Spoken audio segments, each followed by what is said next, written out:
There's a place in Fort Huachuca where you can Ready, big guy? get a little taste of the West by taking a journey through the trails, There you go. cowboy style, Whenever they come to the corral, they can expect a really good horseback riding experience, at the Buffalo Corral. especially for people who do not get to ride horses at all or don't have them. Business manager Deborah Wilson and her staff will supply you with everything you'll need to enjoy the great outdoors on horseback. So come on out and try it. I mean, if you have any concerns or issues or even fears, we'll try and help you get over that because the horses are a wonderful animal. From avid riders like Sue Cattell I find it very relaxing. I have a stressful job, and this puts me in a good mood to deal with work again. to those just getting back on the horse like Jennifer Stratton. I rode horses as a child. I'd gotten away from it, so now I'm back to riding again. Wilson says all skill levels are welcome. Yeah, we can do group functions out here. We do birthday parties. We try to accommodate people in whatever their requests are the best we can. For military personnel and their families, this adventure will cost $10 an hour per person on weekdays and $11.50 an hour on weekends. We have 40 different horses with 40 different personalities, and they can learn how to deal with each of them. And whatever you don't know, we teach you. Because they say there's no better way to spend the dog days of summer. Here at the Fort Huachuca Mountain View Golf Course, some call her an icon. But it's not her skill on the green that's brought her all the attention. Instead, Shizue Walker, or Susie, is known for the time she's worked right here at Fort Huachuca. Oh, I love this job. Wonderful. That's people really nice, all the people nice. 40 years to be exact, with much of that time spent at the 19th hole. It's an accomplishment she was recently recognized for by Garrison Commander Colonel Timothy Faulkner. But those who work with her say it's not just the time she's put in that makes her so special. We have regular customers who've been coming here almost as long as she's been here. And everyone loves Susie.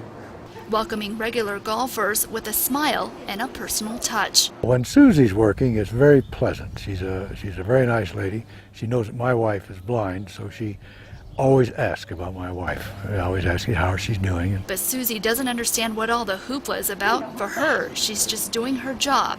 I don't even think about it the whole year. Something she's grown to love. There was once a time Ice spice chai. when coffee shops like this one First name. would have never existed inside these walls. When I was a kid growing up, I remember there was the whole no food in the library, no drinks at all costs, they'll drag you out by your ears. But times have changed, and since Cafe Sierra opened last year, it has been a huge success. People tell us that they love the coffee shop. They come here and they meet friends, they enjoy the great food. Not just for the cafe. Since the library has had the coffee shop, we have seen a 30% increase in numbers of people coming into the building as well as books being checked out. But for the Sierra Vista Public Library as well. People like Edward Stowe come out to the cafe a couple times a week. I usually get like espresso or an Americano, so I like just nice strong coffee to keep me going on the computer. To take advantage of the free Wi-Fi and of course a good cup of coffee. And it facilitates just being able to work a little bit longer if you can take a break with coffee and food.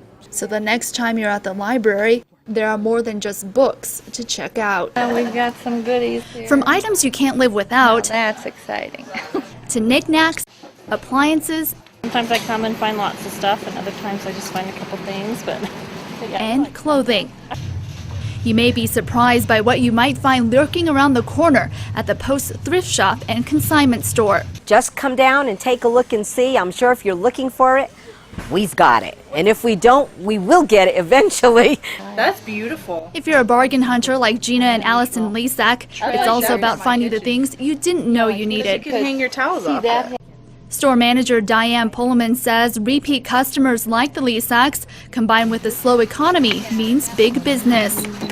In June, we had a profit record-breaking month of over $10,000. It's the first time in the history of the thrift shop. Starting in July, the thrift shop extended their hours from 9 to 3 o'clock on Tuesdays and Thursdays, and on the first Saturday of every month, they're open from 9 to 1 o'clock. And the more customers find and spend means a payout for the community as well. This year, we gave, I believe, $37,000 in scholarships to high school seniors in the area, and then I guess we gave around 30 or about the same to nonprofit organizations to help them out. It appears as though Gina and Allison have contributed their part after a long morning of shopping. Now it's time to head home and admire all their thrift shop finds. Another man's garbage is another man's treasures. Drive by the corner of Wilcox and Carmichael on any given Thursday, and you'll see it, the Sierra Vista Farmers Market. If you choose to stop and look around like Susie Thomas and her family did on this day, those tomatoes were picked yesterday. You're bound to find some fresh veggies, 4 corn, an assortment of fruit, is it gourd? and some things that are, well, a little out of the ordinary.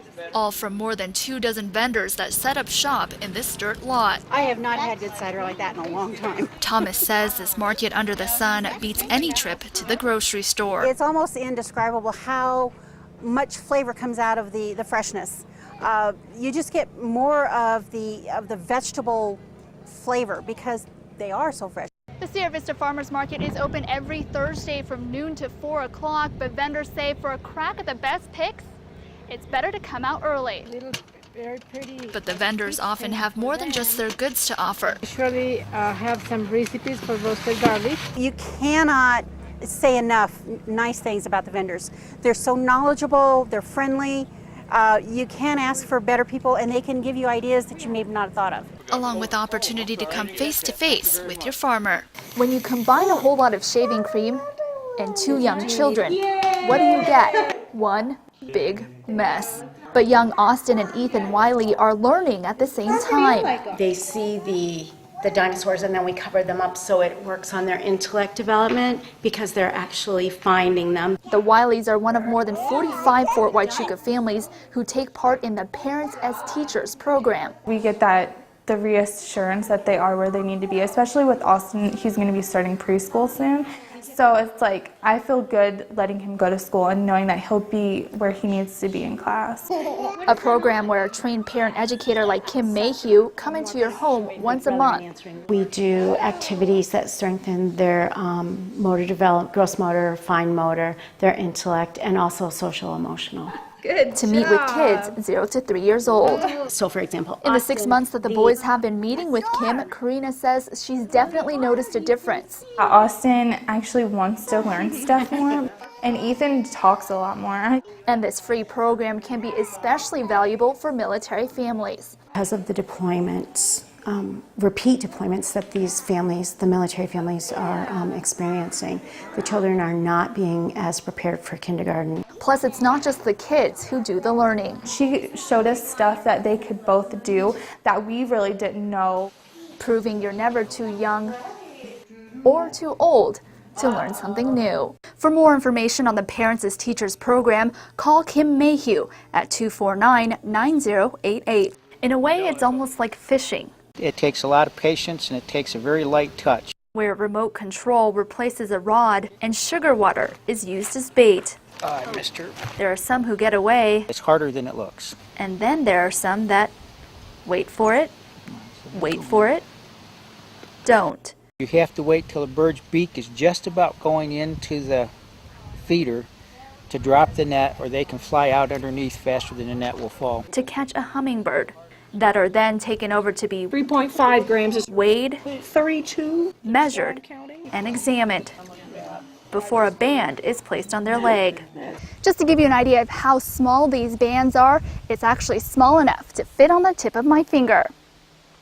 A small band which can eventually reveal a whole lot of information. how long they live, when they arrive on their breeding grounds, when they depart, where they go when they're not on their nesting grounds. The Southeastern Arizona Bird Observatory bans them for monitoring purposes. The questions that we want to answer: how are they responding to climate change? How are they responding to human changes in the landscape as development eats up more and more native habitat? This is a long-term effort, and we are committed to the long term. Several Saturdays during the month, the public can come to the San Pedro River to watch. She may stick around for a while. And you may even be one of the fortunate ones to be able to set them free. All right, you ready?